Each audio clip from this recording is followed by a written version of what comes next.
जो चुनाव था इस बार, उस चुनाव में सबसे अहम मुद्दा था मोदी लाओ या मोदी हटाओ, दूसरा कोई मुद्दा नहीं था। मुस्लिम जो वोट रहा है वो वोट स्वभावतः भाजपा के खिलाफ रहा है, मोदी के खिलाफ रहा है। यही वजह है कि मेवात में भी भरसक कोशिश करने के बाद भी मेव नेता भाजपा के पक्ष में मतदान नहीं करा पाए। और आप यही नहीं, देश भर में कहीं भी आप चले जाइए, वोटिंग का जो मार्जिन है, जीत हार का जो मार्जिन है, कम हुआ है। अगर मोदी का मार्जिन 1.5 लाख रह गया तो राव इंद्रजीत है। तो एक चीज़ और देखिए कि इस बार आरएसएस के जो लोग थे वो भी शांत बैठे थे, वरना जो आरएसएस की जो टीम होती है जो घर घर जाके लोगों को मोबिलाइज करती थी वो इस बार नहीं करी। ये तमाम चीज़ें ऐसी हैं कि जो भाजपा को नुकसान देकर गई। मेरी राय में जो नूहू दंगे हुए थे उसमें भाजपा प्रत्याशी राव इंद्रजीत सिंह का प्लस पॉइंट था। तब उन्होंने ये कहा था कि भाई इस तरह से हथियार उनको मुहैया कैसे कराएंगे। राव इंद्रजीत सिंह का अहीरवाल में अपना एक अलग वोट बैंक है जो उनसे बड़ी मजबूरी में इस बार कहीं हल्का फुल्का छिटका है तो छिटका है, नहीं मुझे नहीं लगता कभी उनसे उनका वोट बैंक छिटका। देखिए गुड़गांवा और बादशाहपुर, इसमें अगर राव इंद्रजीत या उनके समर्थक ये माने कि उनके नाम पे वोट मिला है तो ऐसा नहीं है।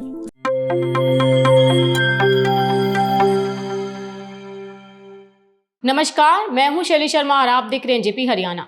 दोस्तों, चुनाव परिणाम आने के बाद से लेकर अब तक कई दिनों से गुड़गांव लोकसभा क्षेत्र में भाजपा की अपेक्षा से कम अंतर की जीत और कांग्रेस की अपेक्षा से बेहतर प्रदर्शन को लेकर मंथन करते आ रहे हैं। ऐसे लोगों की भी कमी नहीं है जिनके लिए परिणाम उम्मीद के अनुरूप ही है। लेकिन वर्ष 2019 के मुकाबले वर्ष 2024 में राजनीतिक स्थिति में काफी बदलाव आया है। आज हम आपको बताने जा रहे हैं कि गुड़गांव से जुड़े वरिष्ठ पत्रकार गुड़गांव लोकसभा चुनाव के परिणाम को किस दृष्टि से देख रहे हैं, क्या उनका नजरिया है और किन किन कारणों से चुनाव परिणाम प्रभावित होना मान रहे हैं। हमने उनसे ये जानने का प्रयास किया है कि क्या चुनाव परिणाम पर नूहू दंगों का भी कुछ असर रहा या फिर कोई दूसरे कारण रहे। हमारे साथी कोमल राव ने वरिष्ठ पत्रकार व गुड़गांव टुडे के संपादक अनिल आर्य से इस बारे में विस्तार से बात की है।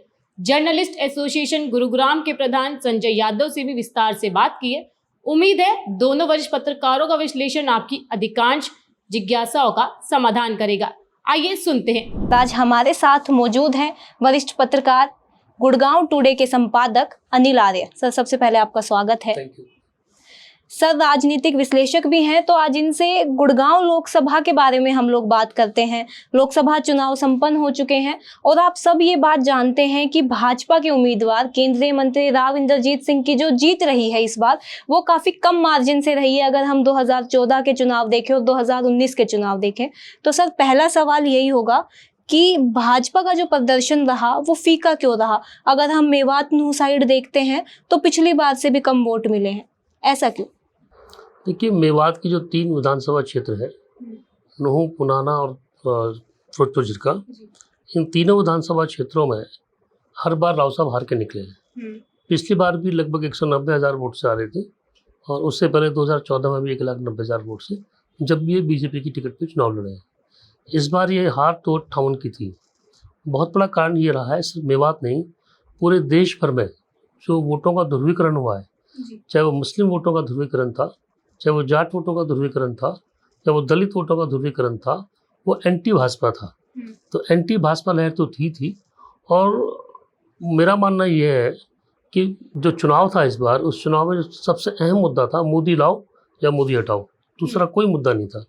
जब मोदी हटाओ की बात करेंगे तो नेगेटिव जितनी वोटिंग थी वो बीजेपी के खिलाफ गई, राव साहब के खिलाफ गई। और इस बार वोट भी बढ़ा है। पिछली बार का जो वोट था, इस बार करीब 4 लाख वोट पिछली बार से प्लस हुए हैं। तो जो वोट बढ़ा है उसका फ़र्क भी पड़ा है। ये तो शुक्र मनाइए कि वहाँ वोटिंग परसेंटेज 5% कम रही है। अगर ये 5% वोट और डल गई होती तो मुझे लगता है कि मार्जिन जो मेवात से है वो मेवात का मार्जिन और ज़्यादा बढ़ता। अगर हम नूहू मेवात की बात करते हैं तो पिछले चुनाव में जाकिर हुसैन को भी अपने पाले में कर लिया था भाजपा ने। हर तमाम वो कोशिश करती है भाजपा कि वहाँ पर अपनी बढ़त बना सके, लेकिन वहाँ से नतीजे कभी उनके पक्ष में आते नहीं हैं।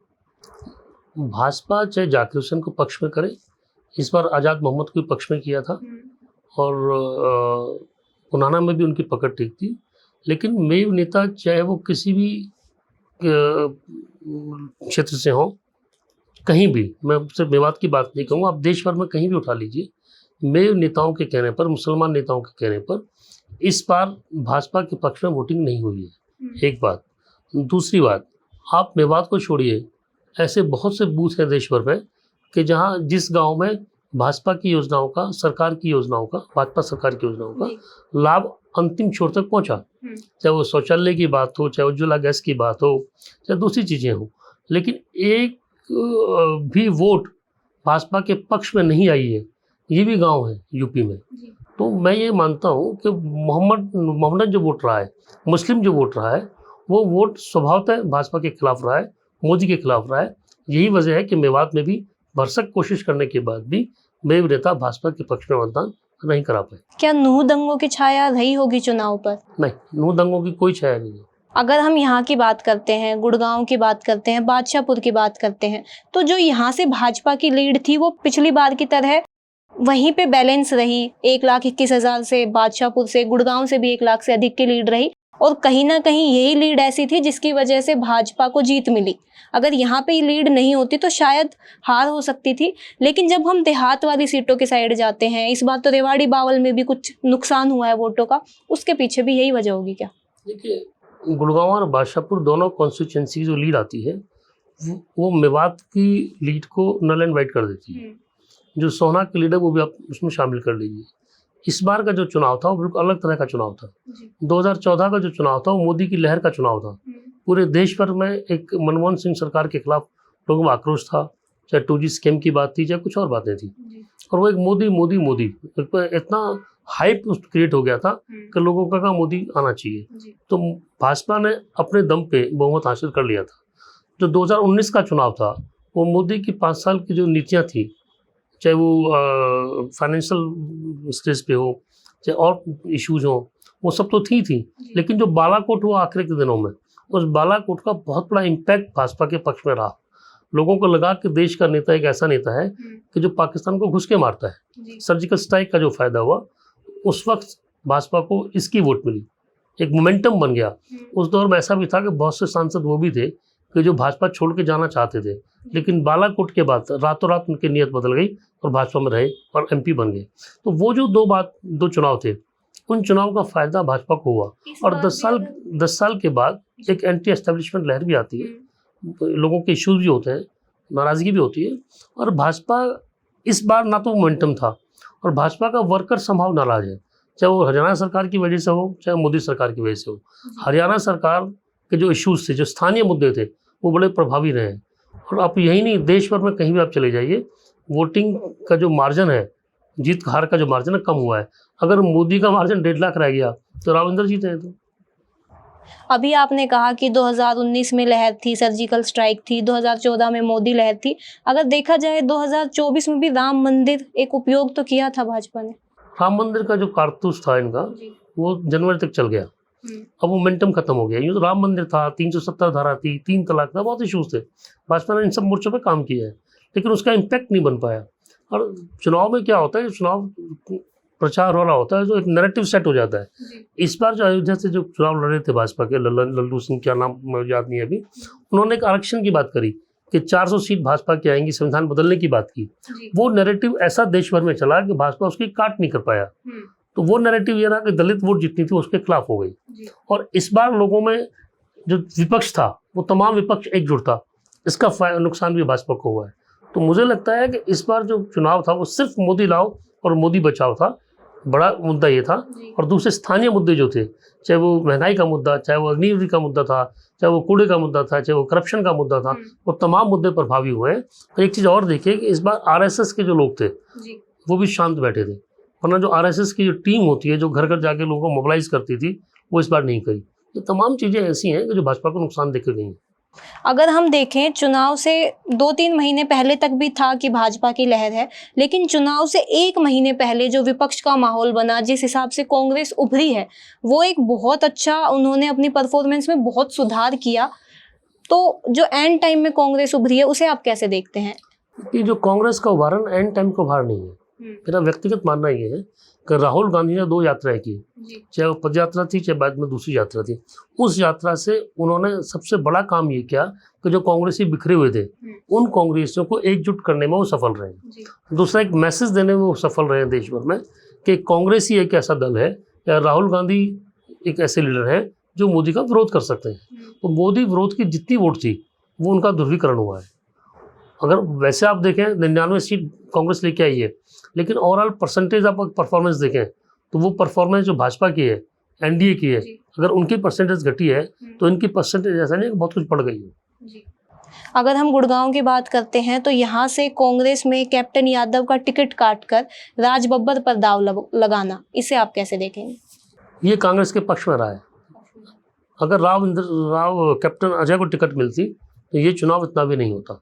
तो मुझे लगता है कैप्टन अगर चुनाव लड़ते तो राव इंद्रजीत का मार्जिन कुछ ज़्यादा हो सकता था। जी धन्यवाद सर, आपने हमें समय दिया। आज हमारे साथ मौजूद हैं वरिष्ठ पत्रकार संजय यादव।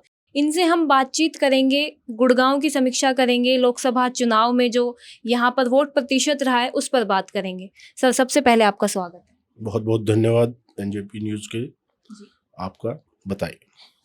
जब हम लोकसभा चुनाव के नतीजे देखते हैं तो भाजपा को मेवात से पिछले बार से भी कम वोट मिला है, तो इसके पीछे क्या नूह दंगों को एक वजह माना जा सकता है? मेरी राय में जो नूह दंगे हुए थे उसमें भाजपा प्रत्याशी राव इंद्रजीत सिंह का प्लस पॉइंट था। तब उन्होंने ये कहा था कि भाई इस तरह से हथियार उनको मुहैया कैसे कराएंगे। तो मैं नहीं मानता कि इसका प्रमुख कारण मेवात दंगे रहे। मेरी नज़र में भाजपा का, कांग्रेस का अपना अपना वोट बैंक है। भाजपा को मेवात में हमेशा ही कम वोट मिलती रही हैं, और इसके अतिरिक्त जो इस बार नया जो ध्रुवीकरण हुआ है वो दलित वोटों का हुआ। चूँकि इस बार बसपा से मायावती मैदान से कमोबेश एकदम बाहर ही थी, तो वो सारा वोट जो था वो मुस्लिम के साथ साथ और दलित वोट वो कांग्रेस के लिए टर्न हो गया। इसके साथ साथ जाट वोट बैंक में भी कांग्रेस ने सेंध लगाई। तो जैसा कि आपने कहा कि दोनों पार्टी के अपने अपने वोट बैंक है, वोट बैंक इधर उधर होते रहते हैं, लेकिन एक चीज़ जो पिछले कई सालों से रिपीट हो रही है वो है मुस्लिम वोट बैंक।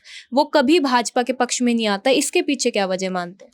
देखिए, भाजपा के छोटे स्तर से कार्यकर्ता को लेके और बड़े स्तर के कार्यकर्ता ने मेवात में मेव वोटों को, मेव मतदाताओं को लुभाने का हर संभव प्रयास पिछले 5 साल के दौरान किया है।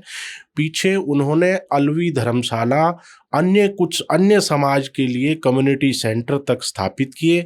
वहाँ शहीद हसन खां मेवाती का परिनिर्वाण दिवस बहुत धूमधाम से मनाया गया, हर संभव प्रयास किया गया। लेकिन मैं एक बात बहुत अच्छी कहूँगा कि आप किसी भी व्यक्ति का नए कपड़े पहना सकते हैं, उसे अच्छा खाना खिला सकते हैं, लेकिन उनकी मानसिकता नहीं बदल सकते। अब राव इंद्रजीत सिंह का अहीरवाल में अपना एक अलग वोट बैंक है, जो उनसे बड़ी मजबूरी में इस बार कहीं हल्का फुल्का छिटका है तो छिटका है, नहीं मुझे नहीं लगता कभी उनसे उनका वोट बैंक छिटका हो। अगर हम गुड़गांव विधानसभा या बादशाहपुर विधानसभा की बात करते हैं और यहाँ देखते हैं तो भाजपा अच्छे मार्जिन के साथ लीड करती है यहाँ पर, लेकिन जैसे ही हम रेवाड़ी बावल की साइड जाते हैं तो जो वो प्रदर्शन है वो कमज़ोर होता नज़र आता है। इस गणित को आप कैसे देखते हैं? देखिए, गुड़गांवा और बादशाहपुर, इसमें अगर राव इंद्रजीत या उनके समर्थक ये माने कि उनके नाम पे वोट मिला है तो ऐसा नहीं है। गुड़गांवा और बादशाहपुर क्षेत्र में, जो बादशाहपुर का इलाका है जहाँ सेक्टर से वोट आया है, वहाँ पढ़े लिखे लोग हैं। उनको राव इंद्रजीत सिंह या मेरे हिसाब से प्रत्याशी का इतना वो नहीं है, उनके लिए पार्टी और मोदी है। एजेंडा क्या है, मोदी ने क्या किया, देश की जीडीपी का दर क्या है, वो लोग बड़े समझ वाले लोग हैं। और वैसे भी वो केवल 2 ही पार्टियों को चुनते हैं, या तो कांग्रेस या कभी वो क्षेत्रीय दल के साथ नहीं गए। तो मोदी का जो भरपूर फायदा है वो राव इंद्रजीत सिंह को बादशाहपुर क्षेत्र में मिला है। गुड़गांवा क्षेत्र में राज बब्बर के नाम पर पंजाबी वोट छिटकने के पूरे आसार थे, लेकिन उनको भी जो है राव अपने पाले में लाने में कामयाब रहे। लोकसभा के चुनाव संपन्न हो चुके हैं, नतीजे हम सब ने देख लिए हैं। अब विधानसभा की हरियाणा में तैयारी है, तो विधानसभा में किस राजनीतिक दल की आप क्या संभावना देख रहे हैं? देखिए, अभी तक तो किसी भी संभावना से इनकार नहीं किया जा सकता, क्योंकि ये बहुत जुमले भी बन रहे हैं कि कांग्रेस 99 सीट जीत के अपनी जीत मान रही है और भाजपा 292 एनडीए 292 जाके भी, और उनको लोग ये कह रहे हैं कि नहीं आप तो हार गए, अयोध्या हार गए, यहाँ हार गए, वहाँ हार गए। तो अभी एकदम से तो इसका अंदाज़ा नहीं लगाया सकता, लेकिन आज के परिप्रेक्ष्य में जिस तरह 5 सीटें भाजपा को मिली है, 5 सीटें कांग्रेस को मिली है, तो कांग्रेस जिस तरह भरसक प्रयास कर रही है, तो कांग्रेस के लिए चांस तो है, लेकिन ये नहीं कहा जा सकता कि उनके लिए पूरा मैदान साफ है कि वो आराम से जीत हासिल कर पाए। गुड़गांव में नगर निगम के जो लोकल मुद्दे हैं, जो लोकल इशू है यहाँ के, वो कितना प्रभाव डालेंगे? देखिए, इशू बेस्ड इलेक्शन मुझे नहीं लगता रहा है। इस बार का जो लोकसभा चुनाव हुआ है उसमें भी कोई इशू की बात नहीं हुई, किसी ने पानी की बात नहीं की, किसी ने ये नहीं कहा कि गुड़गांव में जल भराव की समस्या से कैसे छुटकारा मिलेगा, गुड़गांव में आप 2-2 घंटे ट्रैफिक जाम में फंसते हैं, उसका क्या इलाज है। लोग, हम गए थे लोगों के बीच, तो लोग बोल तो रहे थे, लेकिन लोकसभा में लोगों ने एक तर्क दिया कि ये तो केंद्र के इलेक्शन है, मोदी मैजिक चल रहा है। अभी विधानसभा में तो निजी मुद्दे सामने आएंगे। देखिए जी, विधानसभा का भी जहाँ तक मेरा अनुभव है, पिछले 22 वर्ष से मैं गुड़गांव में हूँ, मुद्दा विहीन चुनाव होता है हर बार ही, क्योंकि और आप राव इंद्रजीत सिंह लगातार सांसद बन रहे हैं, पहले भी विधायक भाजपा के रहे, फिर भी भाजपा के विधायक बने हैं, क्या समाधान हुआ है? आज तक तो कुछ नहीं हुआ। तो मुद्दे की तो बात ही नहीं है, यहाँ तो पार्टी बेस्ड सिस्टम है, और उसमें भी वो जो है जाति सबसे बड़ी बात, जातिगत आधार है, फिर भाईचारे का आधार है कि जी कोई बात नहीं, पार्टी भले ही कमजोर हो, जेजेपी हो, बीएसपी हो, कोई भी हो, पर कैंडिडेट अपना है, अपना जानकार, इसको वोट दे दो। तो ये हमारे समाज में थोड़ा सा नुकसान है कि लोग वोट डालते समय, और ये तो समझिए कि आप लोकसभा चुनाव है, इसमें भी वोटिंग टर्नआउट कम रहा है। विधानसभा में तो जो हमारे बड़े बड़े जो गगनचुंबी इमारतों में लोग रहते हैं वो बाहर ही नहीं निकलते, तो वो समय बताएगा कि कितना प्रतिशत वोट टर्नआउट होता है। लेकिन अभी ये कहना सही नहीं होगा बिल्कुल भी कि मतलब किसके चांस ज़्यादा है। धन्यवाद। आप सुन रहे थे जर्नलिस्ट एसोसिएशन गुरुग्राम के प्रधान संजय यादव जी को। ऐसी ही समीक्षा के साथ हम दोबारा मिलेंगे। आज के लिए बस इतना ही।